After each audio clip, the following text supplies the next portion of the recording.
Je bénirai l'Éternel en tout temps. Ses louanges seront toujours dans ma bouche. Oh, j'aime qu'on ait un problème. Et puis qu'elle est content comme ça. Ah, m'pas caché, Dieu. Depuis m'komanse li Bib moi chaque jour, m'senti charge problème moi yo sorti sous dom. Si c'est comme ça, moi pour aller couvrir acheter un Bible. Dégagez au marché. Mais en attendant, ou qu'attendez radio télévision d'espoir. Radio Vision d'Espoir. Oh, moi t'attendais une annonce comme ça, oui. Mais qui ça a te dit? Lecture de la Bible en un an. Une émission qui vous accompagne à la découverte des trésors cachés de la parole de Dieu sur Radio Télévision d'Espoir. Chaque jour de 11h à 11h30 du matin, excepté mercredi 5h30, 6h de l'après-midi, samedi 7h30, 8h du matin, avec les sœurs Chantal Saint-Hubert, Claude Louis Orisma. Et votre servante, Maudeline Maurice Hilaire.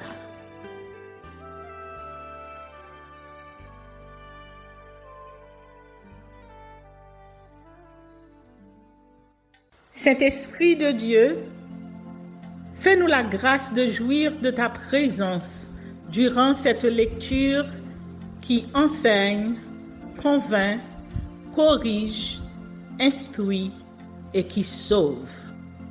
Au nom de Jésus. Amen.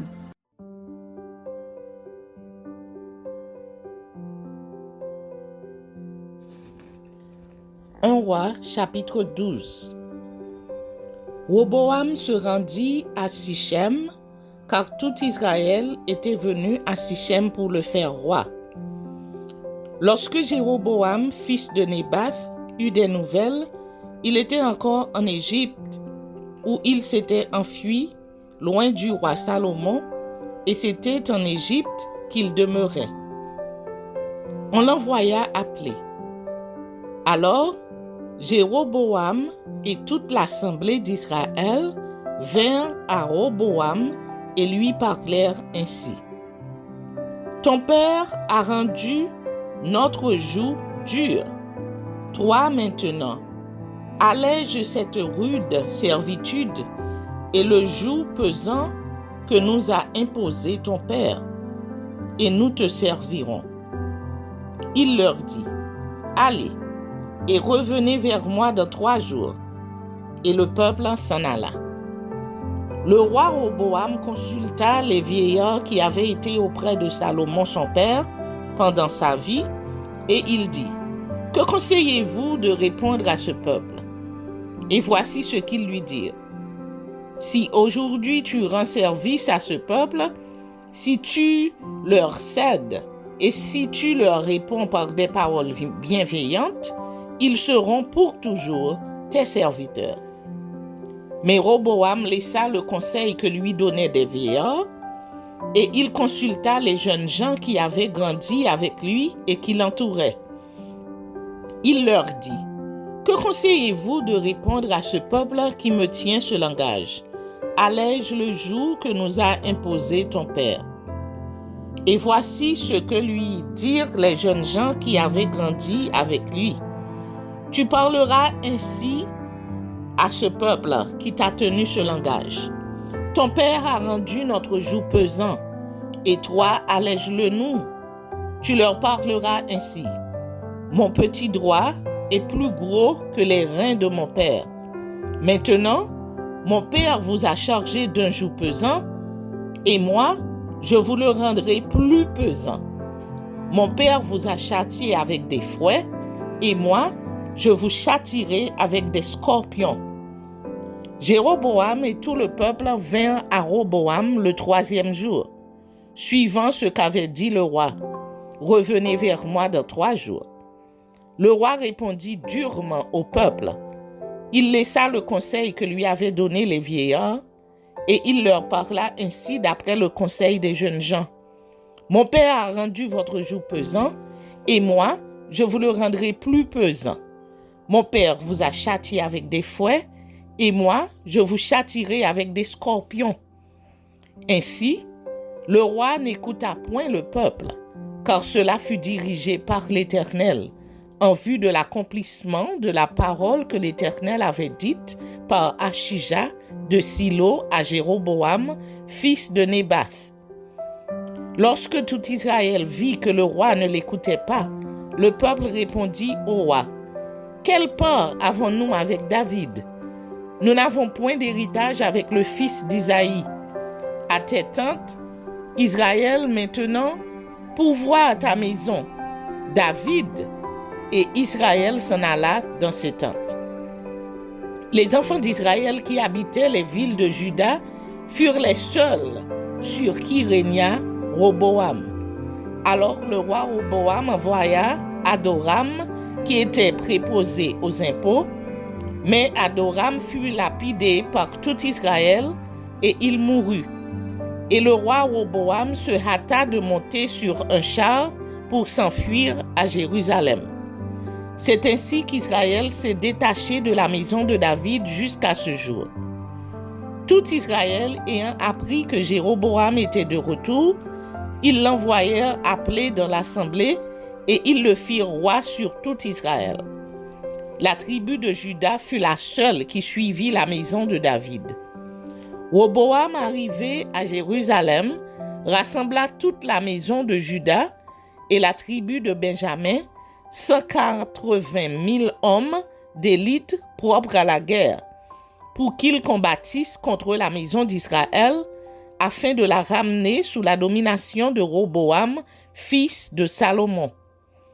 Mais la parole de Dieu fut ainsi adressée à Shemaéja, homme de Dieu.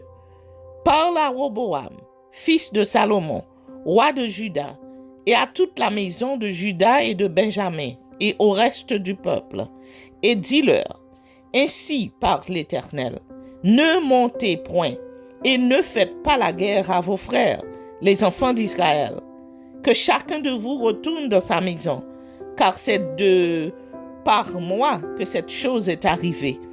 Ils obéirent à la parole de l'Éternel, et ils s'en retournèrent selon la parole de l'Éternel. Jéroboam bâtit Shichem sur la montagne d'Éphraïm, et il y demeura, puis il en sortit et bâtit Péniel. Jéroboam dit en son cœur, « Le royaume pourrait bien maintenant retourner à la maison de David. Si ce peuple monte à Jérusalem pour faire des sacrifices dans la maison de l'Éternel, le cœur de ce peuple retournera à son Seigneur, à Roboam, roi de Juda, et ils me tueront et retourneront à Roboam, roi de Juda. » Après s'être consulté, le roi fit 2 veaux d'or, et il dit au peuple, « Assez longtemps vous êtes montés à Jérusalem. Israël, voici ton Dieu, qui t'a fait sortir du pays d'Égypte. » Il plaça l'un de ses veaux à Béthel, et il mit l'autre à Dan. Ce fut là une occasion de péché. Le peuple alla devant l'un des veaux jusqu'à Dan.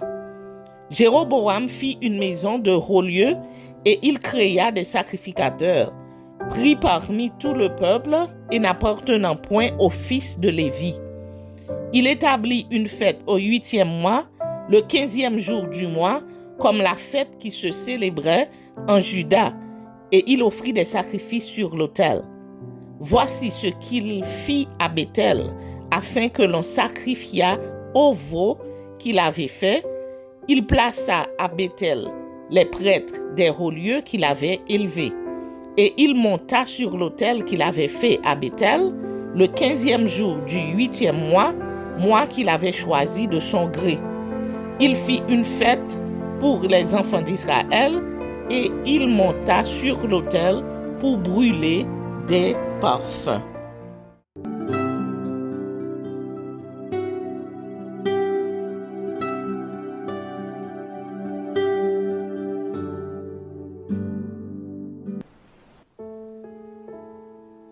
La soumission au roi de Babylone conseillé par Jérémie. Jérémie chapitre 27. Au commencement du règne de Joachim, fils de Josias, roi de Juda, cette parole fut adressée à Jérémie de la part de l'Éternel en ces mots. Ainsi m'a parlé l'Éternel. Fais-toi des liens et des jougs et mets-les sur ton cou. Envoie-les au roi d'Édom, au roi de Moab, au roi des enfants d'Ammon, au roi de Tyr et au roi de Sidon, par les envoyés qui sont venus à Jérusalem auprès de Sédécias, roi de Juda, et à qui tu donneras mes ordres pour leur maître, en disant, ainsi parle l'Éternel des armées, le Dieu d'Israël. Voici ce que vous direz à vos maîtres. C'est moi qui ai fait la terre, les hommes et les animaux qui sont sur la terre, par ma grande puissance et par mon bras étendu, et je donne la terre à qui cela me plaît. Maintenant, je livre tous ces pays entre les mains de Nebuchadnezzar, roi de Babylone, mon serviteur. Je lui donne aussi les animaux des champs pour qu'ils lui soient assujettis. Toutes les nations lui seront soumises, à lui, à son fils et au fils de son fils, jusqu'à ce que le temps de son pays arrive et que des nations puissantes et de grands rois la servissent. Si une nation, si un royaume ne se soumet pas à lui, à Nebuchadnezzar, roi de Babylone, et ne livre pas son cou au joug du roi de Babylone, je châtirai cette nation par l'épée, par la famine et par la peste, dit l'Éternel, jusqu'à ce que je l'ai anéanti par sa main. Et vous, n'écoutez pas vos prophètes, vos devins, vos songeurs, vos astrologues, vos magiciens qui vous disent, vous ne serez point asservis au roi de Babylone. Car c'est le mensonge qu'ils vous prophétisent, afin que vous soyez éloignés de votre pays, afin que je vous chasse et que vous périssiez. Mais la nation qui pliera son cou sous le joug du roi de Babylone et qui lui sera soumise, je la laisserai dans son pays, dit l'Éternel, pour qu'elle le cultive et qu'elle y demeure. J'ai dit entièrement les mêmes choses à Sédécias, roi de Juda. Pliez votre cou sous le joug du roi de Babylone, soumettez-vous à lui et à son peuple, et vous vivrez. Pourquoi mourriez-vous, toi et ton peuple, par l'épée, par la famine et par la peste, comme l'Éternel l'a prononcé sur la nation qui ne se soumettra pas au roi de Babylone? N'écoutez pas les paroles des prophètes qui vous disent, vous ne serez point asservis au roi de Babylone, car c'est le mensonge qu'ils vous prophétisent. Je ne les ai point envoyés, dit l'Éternel, et ils prophétisent le mensonge en mon nom, afin que je vous chasse et que vous périssiez, vous et les prophètes qui vous prophétisent. J'ai dit aux sacrificateurs et à tout ce peuple, ainsi parle l'Éternel, n'écoutez pas les paroles de vos prophètes qui vous prophétisent, disant, voici les ustensiles de la maison de l'Éternel seront bientôt rapportés de Babylone. Car c'est le mensonge qu'ils vous prophétisent. Ne les écoutez pas. Soumettez-vous au roi de Babylone et vous vivrez. Pourquoi cette ville deviendrait-elle une ruine? S'ils sont prophètes et si la parole de l'Éternel est avec eux, qu'ils intercèdent auprès de l'Éternel des armées pour que les ustensiles qui restent dans la maison de l'Éternel, dans la maison du roi de Juda et dans Jérusalem, ne s'en aillent point à Babylone. Car ainsi parle l'Éternel des armées au sujet des colonnes, de la mer, des bases et des autres ustensiles qui sont restés dans cette ville, qui n'ont pas été enlevés par Nebuchadnezzar, roi de Babylone, lorsqu'il emmena captif de Jérusalem à Babylone Jéconia, fils de Joachim, roi de Juda, et tous les grands de Juda et de Jérusalem. Ainsi parle l'Éternel des armées, le Dieu d'Israël, au sujet des ustensiles qui restent dans la maison de l'Éternel, dans la maison du roi de Juda et dans Jérusalem. Ils seront emportés à Babylone et ils y resteront jusqu'au jour où je les chercherai, dit l'Éternel, où je les ferai remonter et revenir dans ce lieu. Amen.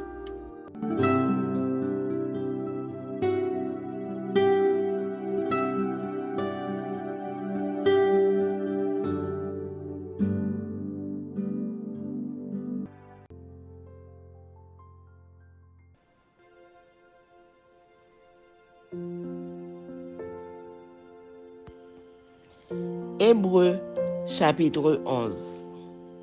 La foi, sa nature, ses effets et les promesses qui s'y rattachent. Exemple tiré de l'Ancien Testament. Or, la foi est une ferme assurance des choses qu'on espère, une démonstration de celles qu'on ne voit pas. Pour l'avoir possédée, les anciens ont obtenu un témoignage favorable. C'est par la foi que nous reconnaissons que le monde a été formé par la parole de Dieu, en sorte que ce qu'on voit n'a pas été fait de choses visibles. C'est par la foi qu'Abel offrit à Dieu un sacrifice plus excellent que celui de Caïn. C'est par elle qu'il fut déclaré juste, Dieu approuvant ses offrandes, et c'est par elle qu'il parle encore, quoique mort. C'est par la foi qu'Enoch fut enlevé pour qu'il ne vit point la mort et qu'il ne parut plus parce que Dieu l'avait enlevé. Car, avant son enlèvement, il avait reçu le témoignage qu'il était agréable à Dieu. Or, sans la foi, il est impossible de lui être agréable, car il faut que celui qui s'approche de Dieu croit que Dieu existe et qu'il est le rémunérateur de ceux qui le cherchent. C'est par la foi que Noé, divinement averti des choses qu'on ne voyait pas encore et saisi d'une crainte respectueuse, construisit une arche pour sauver sa famille. C'est par elle qu'il condamna le monde et devint héritier de la justice qui s'obtient par la foi. C'est par la foi qu'Abraham, lors de sa vocation, obéit et partit pour un lieu qu'il devait recevoir en héritage et qu'il partit sans savoir où il allait. C'est par la foi qu'il vint s'établir dans la terre promise comme dans une terre étrangère, habitant sous les tentes, ainsi qu'Isaac et Jacob, les cohéritiers de la même promesse. Car il attendait la cité qui a de solides fondements, celle dont Dieu est l'architecte et le constructeur. C'est par la foi que Sarah elle-même, malgré son âge avancé, fut rendue capable d'avoir une postérité parce qu'elle crut à la fidélité de celui qui avait fait la promesse. C'est pourquoi d'un seul homme, déjà usé de corps, naquit une postérité nombreuse comme les étoiles du ciel, comme le sable qui est sur le bord de la mer et qu'on ne peut compter. C'est dans la foi qu'ils sont tous morts sans avoir obtenu les choses promises. Mais Ils les ont vus et salués de loin, reconnaissant qu'ils étaient étrangers et voyageurs sur la terre. Ceux qui parlent ainsi montrent qu'ils cherchent une patrie. S'ils avaient eu en vue celle d'où ils étaient sortis, ils auraient eu le temps d'y retourner. Mais maintenant, ils en désirent une meilleure, c'est-à-dire une céleste. C'est pourquoi Dieu n'a pas honte d'être appelé leur Dieu, car il leur a préparé une cité. C'est par la foi qu'Abraham offrit Isaac lorsqu'il fut mis à l'épreuve et qu'il offrit son fils unique, lui qui avait reçu les promesses et à qui il avait été dit: en Isaac sera nommé pour toi une postérité. Il pensait que Dieu est puissant, même pour ressusciter les morts. Aussi le recouvra-t-il par une sorte de résurrection. C'est par la foi qu'Isaac bénit Jacob et Ésaü en vue des choses à venir. C'est par la foi que Jacob, mourant, bénit chacun des fils de Joseph et qu'il adora, appuyé sur l'extrémité de son bâton. C'est par la foi que Joseph, mourant, fit la mention de la sortie des fils d'Israël et qu'il donna des ordres au sujet de ses os. C'est par la foi que Moïse, à sa naissance, fut caché pendant 3 mois par ses parents, parce qu'ils virent que l'enfant était beau et qu'ils ne craignirent pas l'ordre du roi. C'est par la foi que Moïse, devenu grand, refusa d'être appelé fils de la fille de Pharaon, aimant mieux être maltraité avec le peuple de Dieu que d'avoir pour un temps la jouissance du péché, regardant l'opprobre de Christ comme une richesse plus grande que les trésors de l'Égypte, car il avait les yeux fixés sur la rémunération. C'est par la foi qu'il quitta l'Égypte, sans être effrayé de la colère du roi, car il se montra ferme comme voyant celui qui est invisible. C'est par la foi qu'il fit la Pâque et l'aspersion du sang, afin que l'exterminateur ne touchât pas au premier-né des Israélites. C'est par la foi qu'ils traversèrent la mer Rouge comme un lieu sec, tandis que les Égyptiens qui en firent la tentative furent engloutis. C'est par la foi que les murailles de Jéricho tombèrent après qu'on en eut fait le tour pendant 7 jours.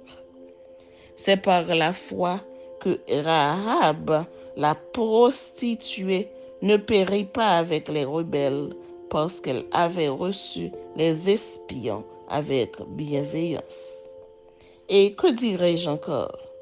Car le temps me manquerait pour parler de Gédéon, de Barak, de Samson, de Jephthé, de David, de Samuel et des prophètes qui, par la foi, vainquirent des royaumes, exercèrent la justice, obtinrent des promesses, fermèrent la gueule des lions, éteignirent la puissance du feu, échappèrent aux tranchants de l'épée, guérirent de leurs maladies, furent vaillants à la guerre, mirent en fuite des armées étrangères. Des femmes recouvrèrent leur mort par la résurrection, d'autres en furent livrées au tourment et n'acceptèrent point de délivrance afin d'obtenir une meilleure résurrection. D'autres subirent les moqueries et le fouet, les chaînes et la prison. Ils furent lapidés, sciés, torturés. Ils moururent tués par l'épée.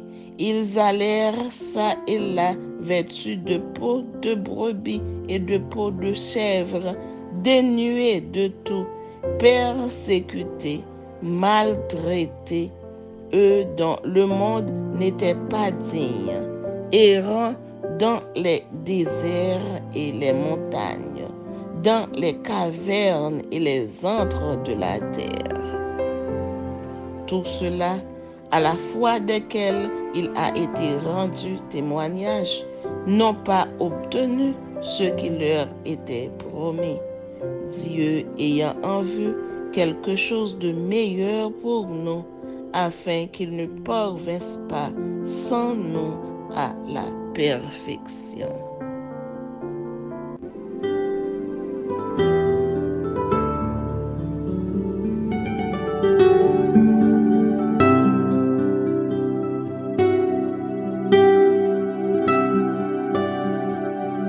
Merci Seigneur de nous donner le discernement dans la lecture de ta parole, que nous y prêtions attention afin d'appliquer notre cœur à la sagesse. Amen. Que celui qui a des oreilles pour entendre, entende, et que celui qui lit fasse attention.